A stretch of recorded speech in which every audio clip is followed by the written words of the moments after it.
Good morning दोस्तों। आज हमारी CFS की थर्ड क्लास है। CFS क्या होता है?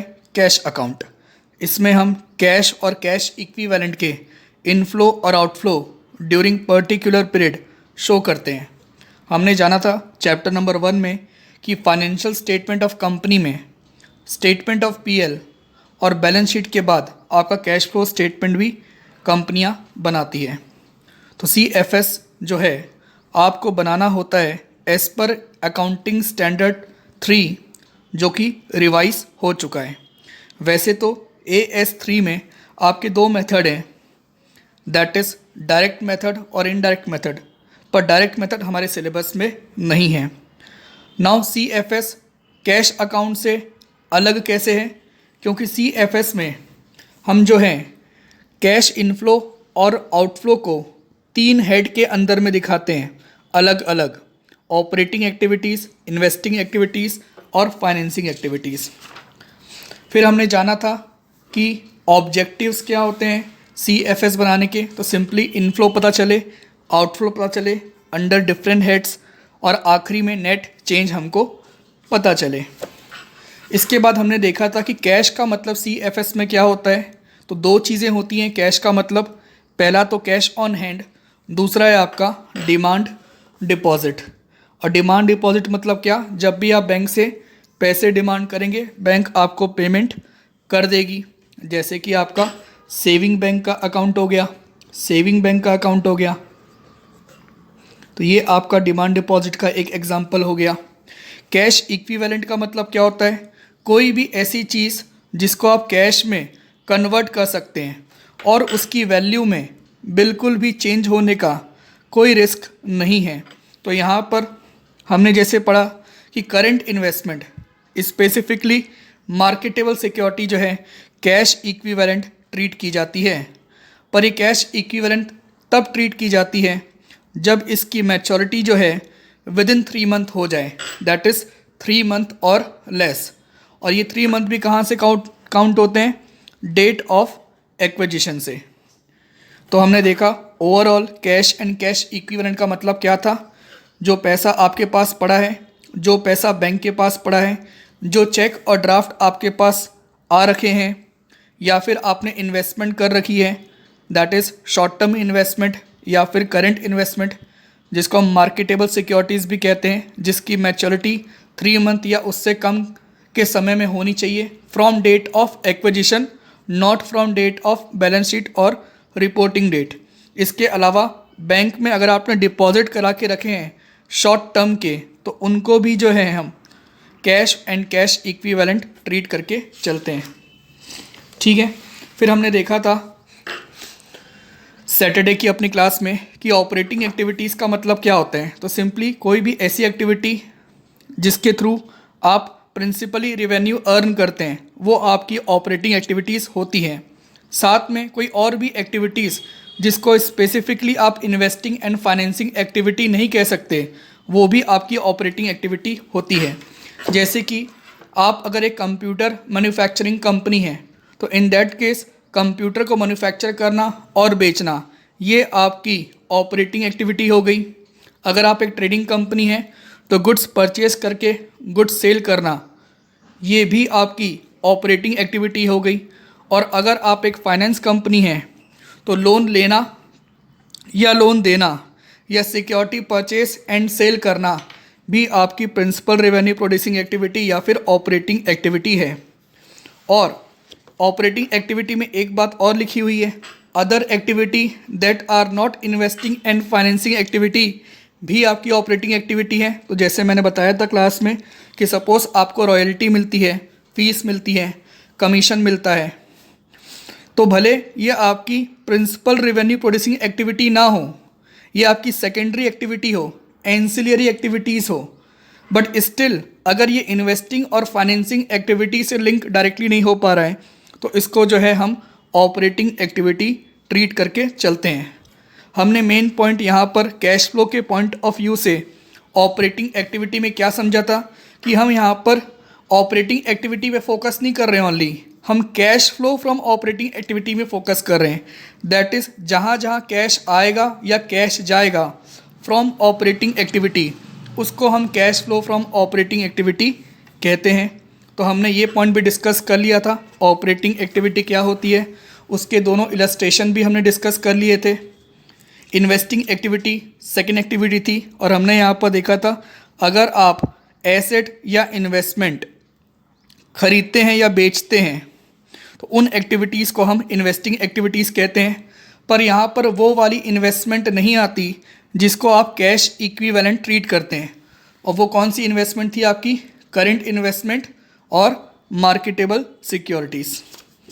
तो हमने इन्वेस्टिंग एक्टिविटीज़ भी सैटरडे को कर ली थी, उसके इलस्ट्रेशन 3 और 4 भी हमने डिस्कस कर लिए थे। तो यहाँ तक की बातें हमने कर ली थी सैटरडे को।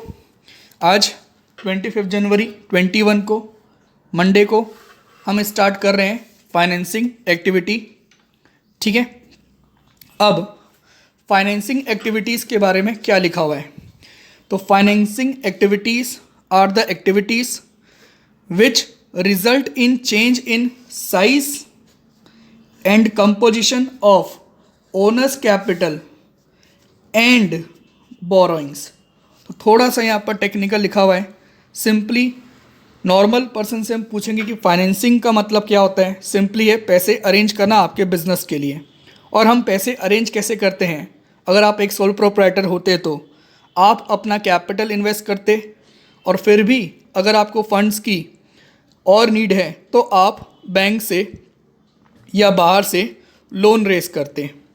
तो इसीलिए, और वैसे ही फाइनेंसिंग एक्टिविटीज़ भी है जहाँ पर कंपनी जो है या तो अपना पैसा खुद लगाती है, that is owners capital internal liability, या फिर बाहर से पैसे बोरो करती है एक्सटर्नल लायबिलिटी, जिसको हम डेब्ट भी कहते हैं। तो यहाँ पर जो लिखा हुआ है डेफिनेशन, वो ये कह रहा है कि कोई सी भी ऐसी एक्टिविटी जहाँ से आपका साइज़ चेंज हो रहा हो, दो चीज़ों का, ओनर्स कैपिटल का भी और बोरोइंग का भी। तो सपोज़ कंपनी का पहले owners capital plus borrowing 10 lakh रुपए था, कंपनी ने 5 लाख के शेयर इशू और कर दिए, तो इससे क्या चेंज हुआ? साइज़ चेंज हो गया। अब आपका owners capital plus borrowing 10 lakh नहीं है, 15 लाख है। तो साइज़ में चेंज आया किसके? आपके, आपने जो फाइनेंसिंग कर रखी है उसके में। या फिर कंपोजिशन में चेंज आया। इसका मतलब क्या?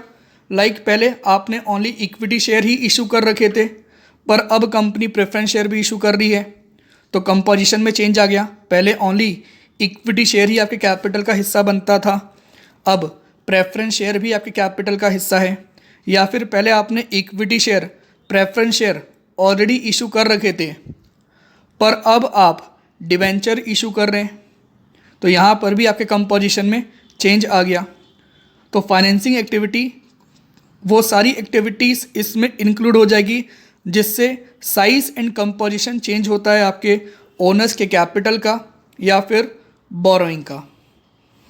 10 इंक्रीज इन शेयर कैपिटल, चाहे इक्विटी हो या प्रेफरेंस हो, redemption of preference shares, issue of debentures, increase in borrowing, चाहे शॉर्ट टर्म हो या लॉन्ग टर्म हो, रीपेमेंट ऑफ बोरोइंग, चाहे शॉर्ट टर्म हो या लॉन्ग टर्म हो, या रिडेम्पशन ऑफ डिवेंचर, ये सब आपकी फाइनेंसिंग एक्टिविटी का हिस्सा बनेगी।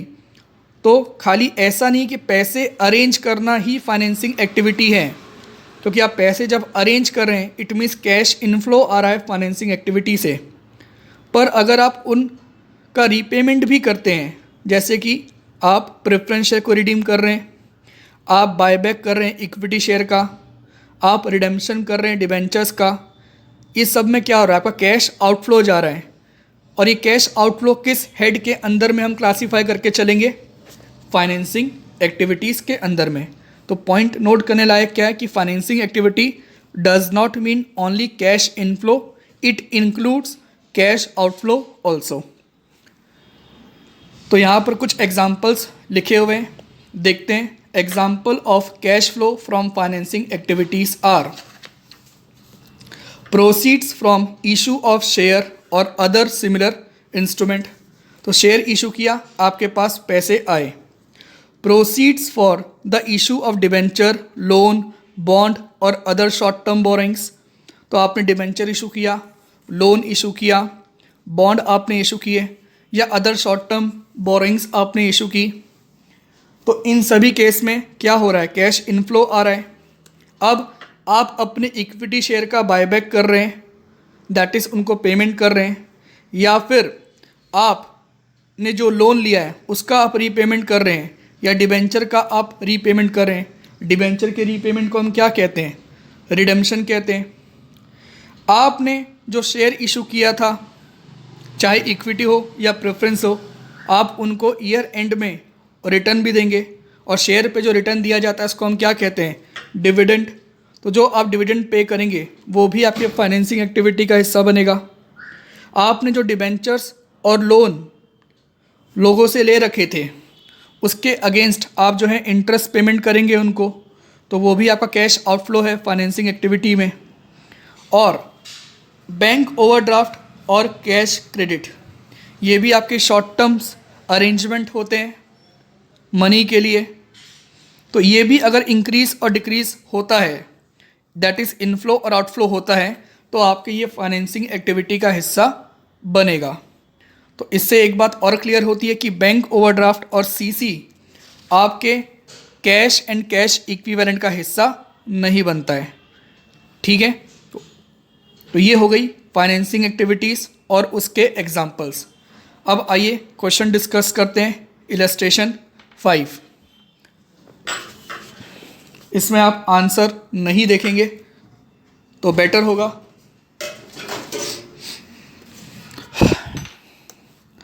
तो identify out of the following transaction that are shown as financing activity. तो आपको पहचानना है इसमें कौन कौन सी चीज़ें फाइनेंसिंग एक्टिविटी है। रीपेमेंट ऑफ लोन टेकन, आपने लोन लिया था तो कैश इनफ्लो आया था फाइनेंसिंग एक्टिविटी से, अब आप लोन का रीपेमेंट कर रहे हैं, तो क्या ये फाइनेंसिंग एक्टिविटी में आएगा? तो आंसर है यस। फाइनेंसिंग एक्टिविटी के कैश फ्लो में इनफ्लो आउटफ्लो दोनों कवर होते हैं। आपने शेयर इशू किए और उससे आपको प्रोसीड्स रिसीव हुई, क्या ये फाइनेंसिंग एक्टिविटी का हिस्सा बनेगा? तो कैश इनफ्लो है, ये भी आपका हिस्सा बनेगा। Debentures subscribed by the company, अब डिबेंचर्स आपने सब्सक्राइब किए हैं, इशू नहीं किए हैं, तो ये आपकी फाइनेंसिंग एक्टिविटी थोड़ी ना होगी। ये तो आपने इन्वेस्टमेंट किया है, तो ये आपकी इन्वेस्टिंग एक्टिविटी होगी।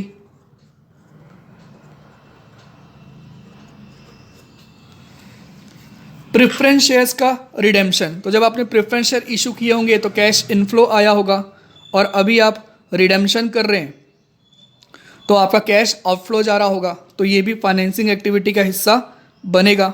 इंटरेस्ट आप पे कर रहे हैं, रिसीव नहीं, पे कर रहे हैं, तो आपने पे किया होगा डिबेंचर्स पे या लोन पे, बोरोइंग पे, डेप पे, तो ये आपका कैश आउटफ्लो हो जाएगा फाइनेंसिंग एक्टिविटी का। डिविडेंड आप पे कर रहे हैं, चाहे इक्विटी डिविडेंड हो या प्रेफरेंस डिविडेंड हो, दोनों ही आपके फाइनेंसिंग एक्टिविटी में कैश आउटफ्लो है आपका। आपका बैंक ओवरड्राफ्ट इंक्रीज हो रहा है ना, बैंक ओवरड्राफ्ट इंक्रीज होता है मतलब क्या होता है, आपका कैश इनफ्लो आता है आपके पास, आपकी लिमिट बढ़ती है, तो उतने पैसे आप और इनकर कर सकते हैं, खर्च कर सकते हैं, तो ये भी आपका फाइनेंसिंग एक्टिविटी का कैश इनफ्लो में इंक्लूड होगा। नेक्स्ट है आपका इशू ऑफ बोनस शेयर्स। तो शेयर्स जब आप बोनस में इशू करते हैं तो नॉर्मली आपको लगेगा कि ये फाइनेंसिंग एक्टिविटी का हिस्सा है, पर ये फाइनेंसिंग एक्टिविटी का हिस्सा नहीं बनेगा। और रीज़न क्या है इसका? क्योंकि जब आप बोनस शेयर इशू करते हैं तो कोई कैश इनफ्लो नहीं होता है, आप रिजर्व का यूज़ करके बोनस शेयर इशू करते हैं। तो यहीं पर कन्फ्यूजन आ सकती है कि शेयर्स इशू करना तो फाइनेंसिंग एक्टिविटी है, पर हम ओनली फाइनेंसिंग एक्टिविटीज़ नहीं देख रहे हैं, हम ये भी देख रहे हैं कि कौन कौन से कैश फ्लो हैं, दैट इज़ कैश इनफ्लो और कैश आउटफ्लो, जिसको हम फाइनेंसिंग एक्टिविटी में शो करेंगे। तो भले बोनस शेयर इशू करना फाइनेंसिंग एक्टिविटी हो सकता है, पर इससे हमको कोई भी कैश इनफ्लो या आउटफ्लो नहीं हो रहा है, इसलिए CFS में फाइनेंसिंग एक्टिविटी के अंदर में बोनस शेयर इशू करना आपका कंसीडर नहीं होगा, दैट इज़ ये नहीं आएगा। ठीक है, तो चेक करते हैं लोन जो रीपे किया था कैश आउटफ्लो था, शेयर इशू करके पैसे आए थे, प्रेफरेंस शेयर को रिडेम्पशन किया तो पैसे गए थे, इंटरेस्ट और डिविडेंड पेड किया था तो पैसे गए थे, बैंक ओवरड्राफ्ट और सीसी लिमिट आपकी इंक्रीज़ हुई तो पैसे आए थे, और बोनस शेयर जो है वो आपका फाइनेंसिंग एक्टिविटी के कैश फ्लो में शो नहीं होगा। इलस्ट्रेशन 6 है आपका, आप ट्रांजैक्शन बताइए जिसको आप ऑलवेज क्लासीफाई कर सकते हैं फाइनेंसिंग एक्टिविटी में। तो यहाँ पर आप कोई सा भी एग्जाम्पल दे सकते हैं। शेयर्स आपने इशू किया अगेंस्ट कैश, फाइनेंसिंग एक्टिविटी है। लोन आपने बोरो किया, फाइनेंसिंग एक्टिविटी है। डिविडेंड इंटरेस्ट आपने पे किया, फाइनेंसिंग एक्टिविटी है। लोन का रीपेमेंट कर रहे हैं, इक्विटी शेयर का बायबैक कर रहे हैं, प्रेफरेंस शेयर को रिडीम कर रहे हैं, ये सब आपके फाइनेंसिंग एक्टिविटी हैं। तो ये हो गया आपका इलस्ट्रेशन नंबर 6। नेक्स्ट है आपका इलस्ट्रेशन 7।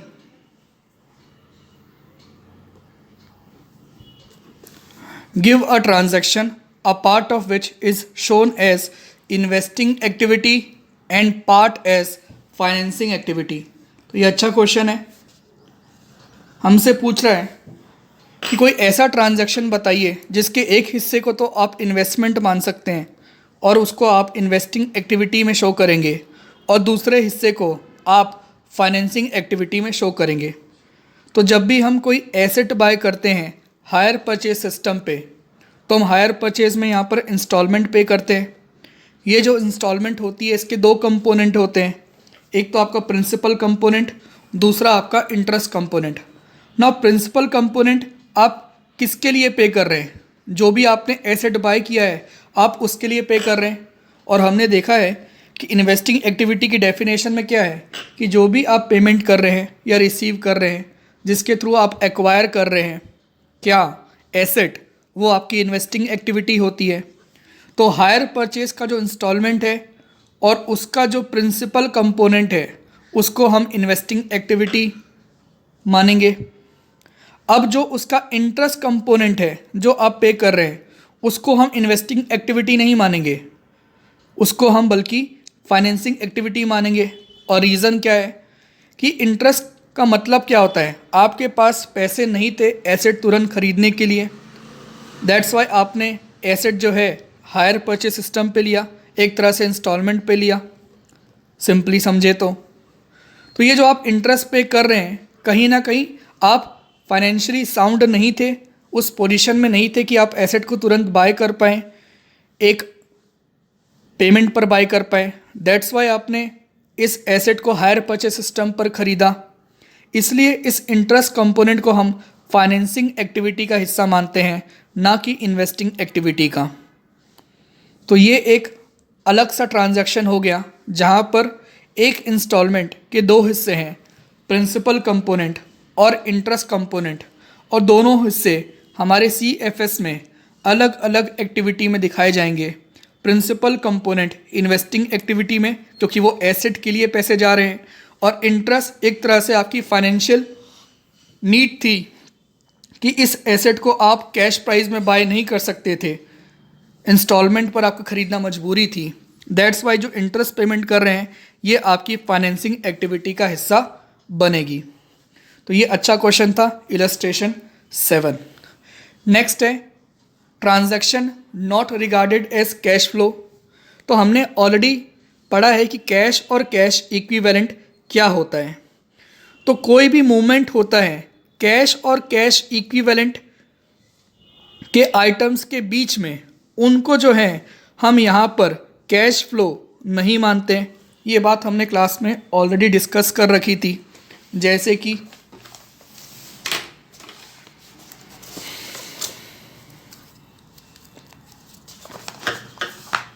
आपने बैंक में पैसे जमा कराए तो बैंक डेबिट टू कैश, ये जर्नल एंट्री आप करते हैं। तो इससे आपका क्या हुआ, बैंक में कैश इनफ्लो आया और इससे आपका कैश आउटफ्लो हुआ। पर क्या ये दोनों आइटम आपके कैश एंड कैश इक्विवेलेंट का हिस्सा बनते हैं।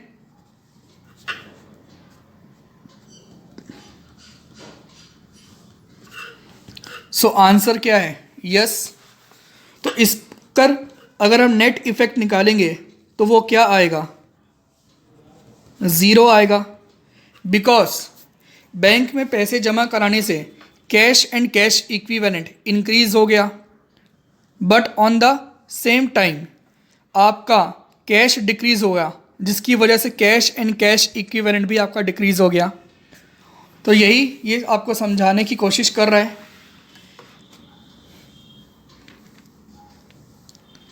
कि कुछ ऐसे ट्रांजैक्शन हो सकते हैं जिसमें कैश फ्लो को हम कंसीडर एज कैश फ्लो करते ही नहीं, और कौन से ऐसे ट्रांजैक्शन हैं जो आइटम्स होते हैं of cash and cash equivalent, उनमें आपस में अगर मूवमेंट होता है, इनफ्लो और आउटफ्लो होता है, तो नेट रिजल्ट जो होता है वो उसका ज़ीरो होता है। दैट्स वाई हम उसको कैश फ्लो CFS के पर्पज़ के लिए नहीं मानते। तो movement between items of cash and cash equivalent not regarded as cash flow, क्योंकि ओवरऑल जो आपका बैलेंस होता है कैश और कैश इक्विवेलेंट का वो सेम रहता है, वो चेंज नहीं होता। चाहे आप बैंक में पैसे जमा करा रहे हो, चाहे आप मार्केटेबल सिक्योरिटी बेच रहे हो कैश में, या फिर आप बैंक से पैसे विड्रॉ कर रहे हो, तो इन ट्रांजैक्शन को हम कैश फ्लो नहीं मानते। नेक्स्ट आता है नॉन कैश ट्रांजैक्शन। तो इसका तो कोई क्वेश्चन ही नहीं उठता कि ये आपके CFS का हिस्सा बनेंगे, क्योंकि CFS असल में क्या है? Cash account. बस यहाँ पर हम उसको 3 अलग अलग कैटेगरी में इनफ्लो और आउटफ्लो दिखा रहे हैं। तो non cash transactions are those transaction in which flow, inflow और outflow of cash and cash equivalent does not take place. तो जब इसमें कैश का इनफ्लो, कैश का आउटफ्लो या कैश इक्विवेलेंट का इनफ्लो आउटफ्लो होता ही नहीं है, तो ये आपके CFS में नहीं आएगा। पर हम आगे देखेंगे कि किस वजह से ये CFS में आता है, पर असल में ये CFS में आता नहीं है, CFS से हमें इसे हटाना पड़ता है। तो कौन कौन से आपके एग्जाम्पल हो गए नॉन कैश ट्रांजैक्शंस के? Depreciation, amortisation expenses, bonus share आपने इशू किया, या आपने इक्विटी शेयर और डिबेंचर इशू तो किया, but for consideration other than cash, like आपने एसेट परचेज किया था और उसके अगेंस्ट आपने शेयर इशू किए या डिबेंचर्स इशू किए। ये टॉपिक हमने बुक नंबर 2 में पढ़ा भी था। तो इन सभी केसेस में क्या हो रहा है? इन सभी केसेस में आपका कैश इनफ्लो और आउटफ्लो नहीं हो रहा है, ये नॉन कैश ट्रांजैक्शन है, और नॉन कैश ट्रांजैक्शन को जो है CFS में नहीं लिया जाता है, और अगर ये किसी वजह से आ गए तो हमें इसे हटाना पड़ता है, जो हम आगे समझेंगे जब हम मेथड में जाएंगे CFS प्रिपरेशन के। ठीक है, तो देखते हैं कुछ पॉइंट्स लिखे हुए हैं हमारे लिए। तो नेट कैश फ्लो होता है with in an activity operating, investing और फाइनेंसिंग। ये आपका पॉजिटिव भी हो सकता है, नेगेटिव भी हो सकता है। जैसे कि हमने शेयर्स इशू किए इस साल 10 लाख रुपए के, पर पहले से जो हमारे डिबेंचर्स आ रहे थे 15 लाख के, उसको हमने रिडीम किए। तो यहाँ पर आप देखेंगे कि जो आपकी फाइनेंसिंग एक्टिविटी है उसमें नेट कैश फ्लो क्या आया है? पॉजिटिव आया है कि नेगेटिव आया है? नेगेटिव आया है, दैट इज़ आउटफ्लो ज़्यादा है और इनफ्लो कम है। Sum of cash flow from all activities taken together, sum of cash flow from all activities taken together along with balance of opening cash and cash equivalent equal the balance of closing cash and cash equivalent। मतलब CFS में हम देखेंगे कि हम तीनों activities में, operating activities में, investing activities में और फाइनेंसिंग एक्टिविटीज़ में आपके कैश फ्लो नेट में क्या आ रहे हैं? ये पॉजिटिव भी हो सकते हैं और नेगेटिव भी हो सकते हैं। और इसमें अगर हम ऐड कर देंगे opening cash and cash equivalent,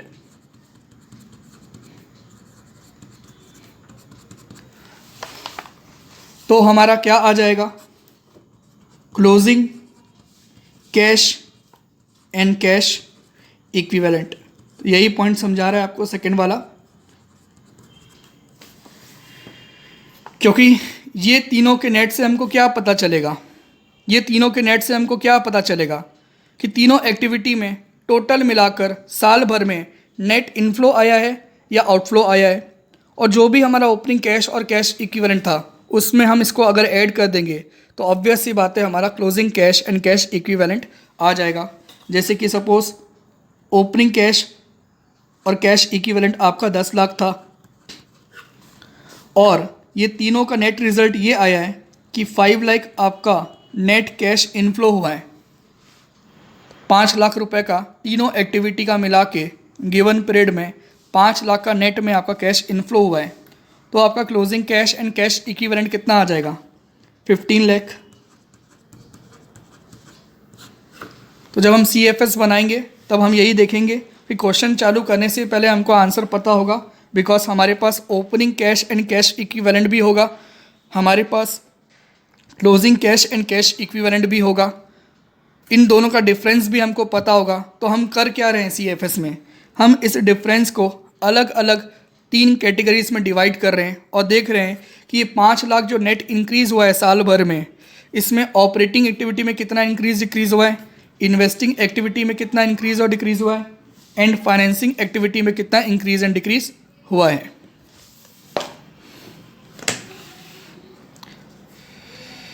तो जो भी ट्रांजैक्शन है उसको हम 3 कैटेगरी में बांटते हैं, operating, investing and financing. Next point, ये ऑलरेडी हम पढ़ चुके हैं कि एक ट्रांजैक्शन में ऐसा भी हो सकता है कि कैश फ्लो जो आ रहा है, चाहे इनफ्लो हो या आउटफ्लो हो, वो 2 अलग अलग एक्टिविटी का हो। तो हमने इलस्ट्रेशन 7 में ये पॉइंट देखा था कि हायर परचेज का जो इंस्टॉलमेंट हम पे करते हैं उसका जो प्रिंसिपल कंपोनेंट होता है वो आप इन्वेस्टिंग एक्टिविटी में दिखाते हैं, एंड जो उसका इंटरेस्ट कंपोनेंट होता है उसको आप फाइनेंसिंग एक्टिविटी में दिखाते हैं। अगर आप शेयर्स इशू करते हैं, डिबेंचर्स इशू करते हैं अदर देन कैश, या फिर आप डिबेंचर्स को कन्वर्ट करते हैं शेयर्स पे या अदर सिक्योरिटीज़ में, तो ये CFS में हम नहीं दिखाते हैं। जैसे कि आपने एक बिल्डिंग परचेस की और उसके लिए आपने पेमेंट करने की जगह शेयर्स या डिबेंचर्स इशू कर दिए वेंडर को, तो इससे अगर आप क्या देखेंगे, इससे ना कैश इनफ्लो हो रहा है ना कैश आउटफ्लो हो रहा है। सिमिलरली आप बोनस शेयर इशू करते हैं, उसमें भी कोई कैश इनफ्लो और कैश आउटफ्लो नहीं होता, तो ये जो है आपके CFS का हिस्सा नहीं बनता। और आखिरी पॉइंट हमने यहाँ पर देखा था कि इनफ्लो और आउटफ्लो होता है बिटवीन कंपोनेंट्स और item of cash and cash equivalent, तो उसको भी जो है हम कंसीडर नहीं करते हैं CFS बनाते समय।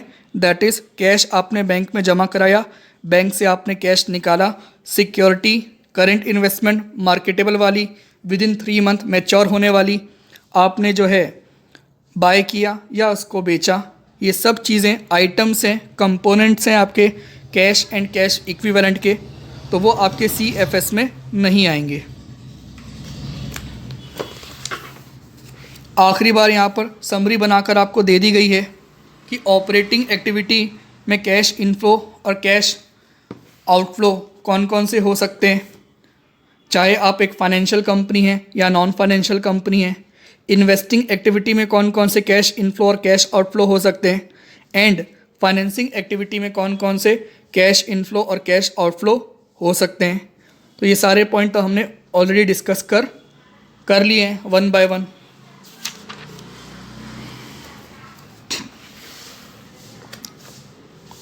अब हमको ये बता रहा है कि क्यों हमें जानना है कैश इनफ्लो और आउटफ्लो को अलग अलग हेड में, क्यों हमको जानना है।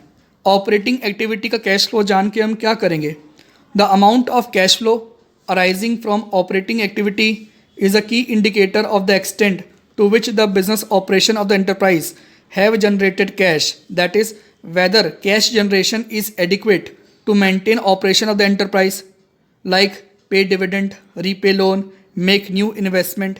It is also helpful in forecasting future cash flow from operation.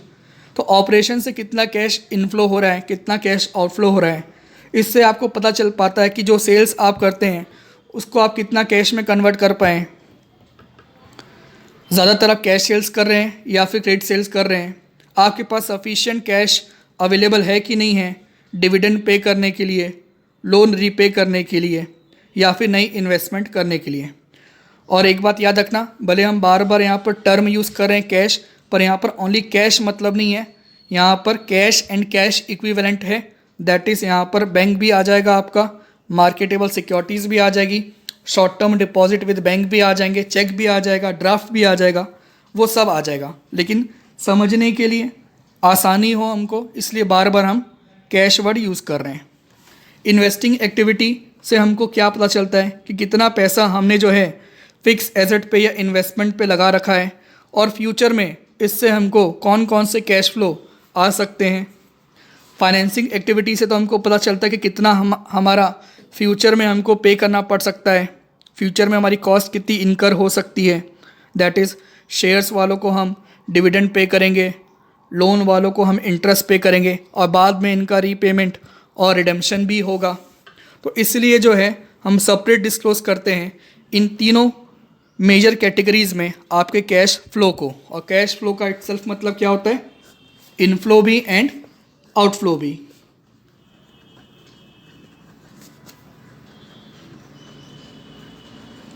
Inflow भी एंड आउटफ्लो भी। अब इलस्ट्रेशन 8 देखते हैं। Identify the following transaction belonging to.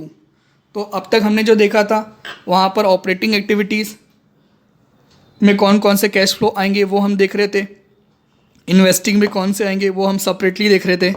अब आपको ट्रांजैक्शन दे दी गए हैं टोटल यहाँ पर 20, और इसमें से आपको क्लासीफाई करना है कि इसमें से कौन कौन सी चीज़ें आपकी ऑपरेटिंग एक्टिविटी की हैं, इन्वेस्टिंग एक्टिविटी की हैं, फाइनेंसिंग एक्टिविटी की हैं एंड कैश इक्विवेलेंट की हैं।